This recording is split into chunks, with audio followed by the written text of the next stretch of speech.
조갑제 TV 시청자 여러분 안녕하십니까.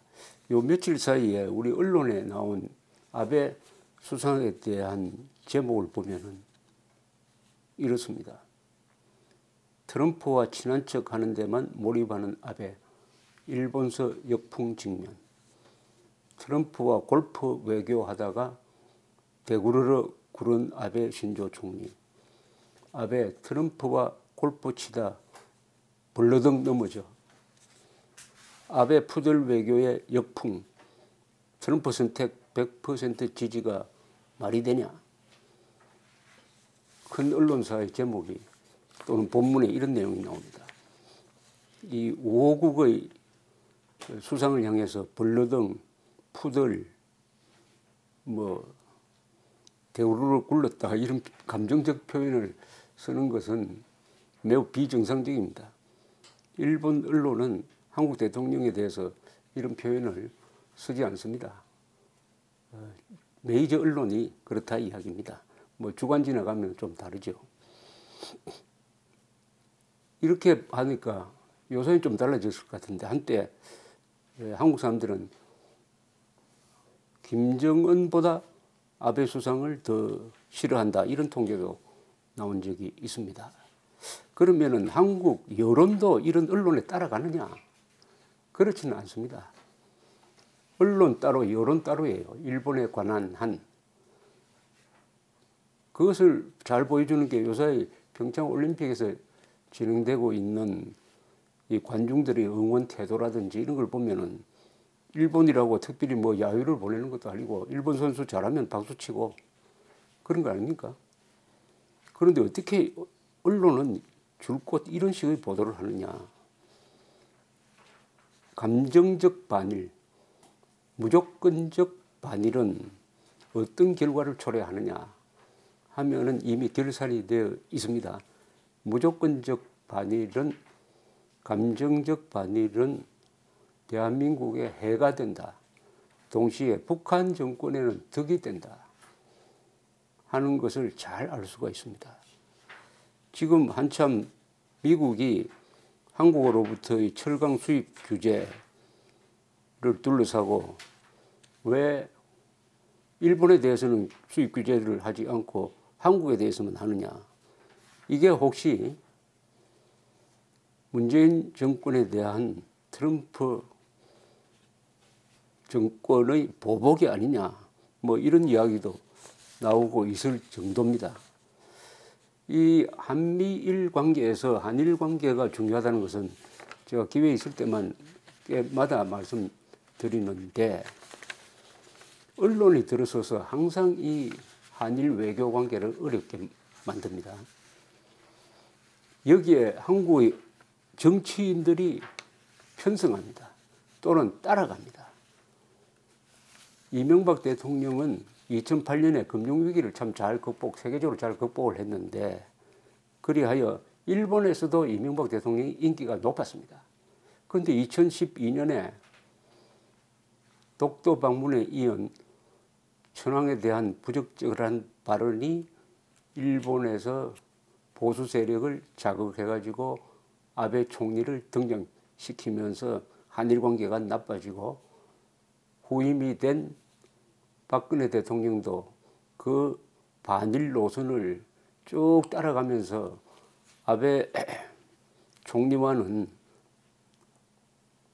여러 사람들 모인 데서 공개적으로 눈을 마주치는 것조차 꺼리고 더구나 그 연장선상에서 친중 반일이 아니냐 하는 생각이 들 정도로 중국하고는 또 친밀하게 보이면서 2015년에는 중국군 한국의 북진을 저지한 그러니까 우리로서는 원수이기도 하고 국제적 침략자로 규정된 중국군의 전성절 행사에 자유진영에서는 유일하게 박근혜 대통령이 참석을 했습니다. 그리하여 한국의 우파 세력에 크나큰 실망을 안겨주고 한미일 관계도 나빠지고 이것이 박근혜 전 대통령의 몰락에 또 적지 않은 어떤 영향을 미쳤다고도 볼 수가 있습니다. 이게 다 반일 언론을 따라가다가 결국은 국가 이익 또는 자신에 대한 손해로 돌아왔다 이렇게 말씀드릴 수가 있는데 다행히 한국의 여론은 언론처럼 무조건적 반일로 가지 않는다 하는 것은 여러 군데에서 입증이 되는데 가장 중요한 통계가 이 관광 통계입니다. 작년에 일본으로 관광을 간 한국인이 700만 명입니다. 일본에 들어오는 중국 관광객 수하고 비슷합니다. 그런데 한국에 들어온 일본 관광객 수는 오히려 줄어가지고 200만으로 줄었습니다. 200만 명. 언론이 보여주는 대로 한국 사람들이 일본을 그렇게 싫어하면은 이렇게 폭발적으로 일본으로 가는 관광객이 늘 수가 있겠습니까? 700만 대 200만. 그 비율이 너무나 이상합니다. 여기에 많은 진실이 숨어 있습니다. 한국인의 반일 감정보다 일본인의 반한 감정이 더 세다는 겁니다. 반한 감정이 더 세다. 그러니까 한국에 오는 관광객은 줄었다.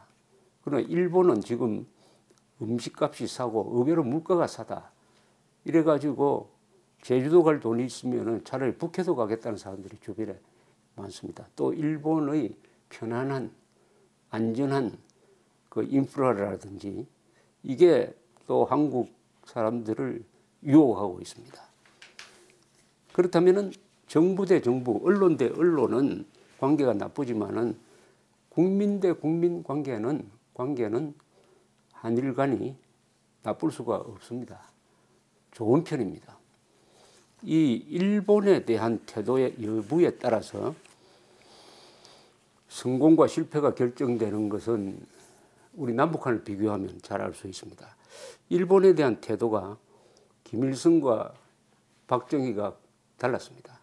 김일성은 일본을 적대시하고 일본에다가 북한 노동당의 일본 지부라고 볼 수 있는 조총련을 만들어 가지고 그 조총련을 가지고 일본 좌파 세력과 손을 잡고 그리고 조총련이 간첩 기지가 되어 가지고 우회적으로 한국에 침투하는 그런 공작을 펴오면서 막상 일본의 다수 국민들과는 적대적 위치에 서게 되었고 지금까지도 수교를 하지 않고 있습니다. 지금까지도. 더구나 일본인들을 납치했습니다. 그런데 박정희는 일본에 대해서 우호관계로 바꿨습니다. 1965년에 한일 수교를 했습니다. 즉 우리를 집어삼킨 철천지 원수와 화해를 한 것이죠. 화해를 한 다음에 일본과 수교를 하고 일본의 자본, 일본의 선진된 기술 이것을 받아들여서 한국을 경제 발전하는 하나의 원동력으로 삼았습니다. 포항제철을 만든 기술과 돈이 일본에서 들어왔습니다. 청구권 자금이라고 그러는데 그러니까 박정희는 일본을 이용하는 전략을 펴고 북한은 김일성은 일본을 적대시하는 전략을 폈습니다.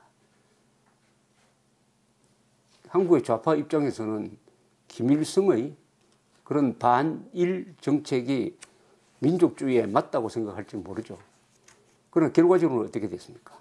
북한이 오늘 무사히 저렇게 못 살게 되고 굶어 죽게 된 원인 중에 하나는 일본과 적대했다는 것이죠. 그러나 한국은 일본과 친하게 지내면서 그렇다고 일본에 대해서 우리가 굽신거릴 것도 아니고 큰소리 쳐가면서 일본의 기술을 접목시켜서 오늘 이런 발전을 이뤘습니다. 더구나 후임 대통령인 전두환 대통령은 거기서 한 걸음 더 나아가지고 이제는 반일 할 때가 아니다. 반일보다 더 한 차원 높은 개념이 있다. 그게 그 길입니다. 그 길. 전두환 정부가 만들어낸 것입니다. 그 길. 이제는 일본을 극복하면 될 거 아니냐. 이렇게 하면서 1980년대 전두환 노태우 두 대통령이 이끌던 1980년대 한국은 연평균 11.1%의 경제 성장률을 기록하면서 특히 일본을 따라잡는 데 총력을 다했습니다.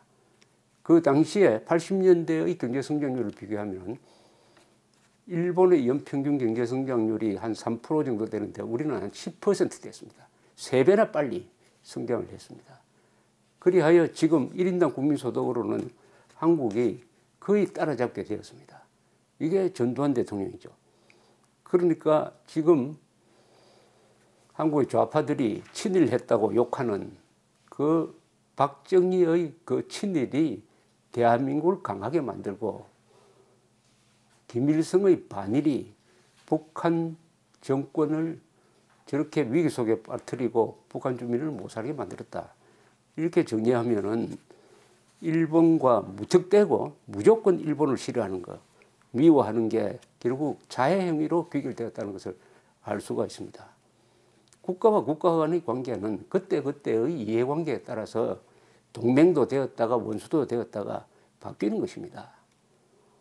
좋은 예가 베트남입니다. 베트남은 한 50년 전에는 미국과 원수가 되다시피 해가지고 피나는 전쟁을 해가 수백만 명이 죽었는데 지금은 베트남이 가장 가까워지고 싶어하는 나라가 미국이 되었습니다. 그리고 베트남을 원조했던 중국과 베트남과의 관계는 상당히 나쁩니다. 이게 정상적인 겁니다. 그러니까 오늘의 위치에서 일본과 친하는 게 좋으냐 아니면 일본과 적대하는 게 좋으냐 하는 것을 판단해야 되는데 지금은 일본과 친하는 게 좋습니다. 더구나 일본과 친하면 좋은 이유 중에 하나가 북한 핵 문제인 것이죠. 북한 핵 문제에서 우리가 일본으로부터 얻을 이익은 주는 것보다 더 많습니다. 더구나 북한에 대한 제재는 우리보다도 한국보다도 일본이 더 강하게 하고 있습니다. 이 한일 간의 관계에서 우리는 한류를 주장 많이 합니다. 한류. 한국의 드라마가 일본에 가서 인기가 있다. 그래서 기분 좋아하고 K-팝도 일본에서 인기가 있다. 어떤 문화가 한쪽에서 한쪽으로만 흘러가면 안 되죠. 문화라는 것은 서로 왔다 갔다 해야 됩니다. 다행히 한국의 이 청소년층에 일본 문화가 많이 스며들어가 있습니다. 애니메이션 영화라든지 뭐 일본의 배우라든지 일본의 노래 이게 별 스스럼 없이 우리 젊은 층에서 퍼지고 있습니다. 그렇기 때문에 일본이 한국에 오는 사람이 200만인데 한국 사람이고 일본에 가는 사람이 700만이다. 이 수치가 한국에 들어온 인류도 만만치 않다. 그런 것을 보여주는 것이 아닌가 그렇게 생각됩니다. 이것은 절대 부끄러워할 일도 아니고 과거 같으면은 한국에 왜 젊은이들이 일본 애니메이션 영화를 많이 보느냐 이게 걱정된다 해가지고 뭐 신문 기사도 나올 만한데 워낙 그 힘이 강하니까 또 서점에 가보면은 일본 소설가들이 쓴 책이 한국 소설가 쓴 것보다 많이 팔리고 있습니다. 그것은 문학성이 있기 때문이죠. 그것은 막을 수 없는 도도한 흐름입니다.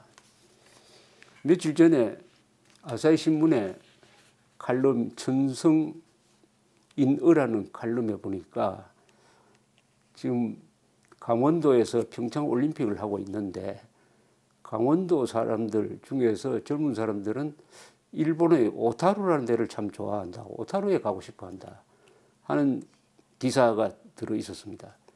그게 과거에 있었던 러브레터라는 영화를 본 한국 사람들이 오타루는 저기 홋카이도에 있습니다만은 거기 내리는 눈을 보고 거기를 동경하면서 가고 싶어 하고 또 요사이 일본 애니메이션에서 나온 주제가 당신의 이름은 너의 이름은 뭐 하는 이런 노래를 지금 소학교 우리 중학교 아이들까지 열심히 외워서 부르고 있습니다. 이런 것이 한일 관계를 든든하게 하는 좋은 징조이고 이것이 더 발전돼 가지고 한미일 동맹 관계가 북한 핵이라는 공통된 목표를 해결하는 쪽으로 갔으면 좋겠다 하는 이런 생각을 합니다. 일본과 한국은 서로 이사를 갈 수 없는 관계니까 결국 친할 수밖에 없는데 친한다고 해가지고 뭐 생각이 같을 수는 없습니다. 서로 싸우면서 친해지는 것입니다. 프랑스와 독일은 한 200년 지난 한 1000년 동안에 20번 이상 싸웠는데 지금은 가장 친한 나라가 되었습니다. 독일과 프랑스 사이도 전쟁과 전쟁으로 이어지는 역사를 거듭했지만 결국 싸우다 보니까 친해져 버렸습니다. 지금 가장 친한 나라가 독일과 프랑스입니다.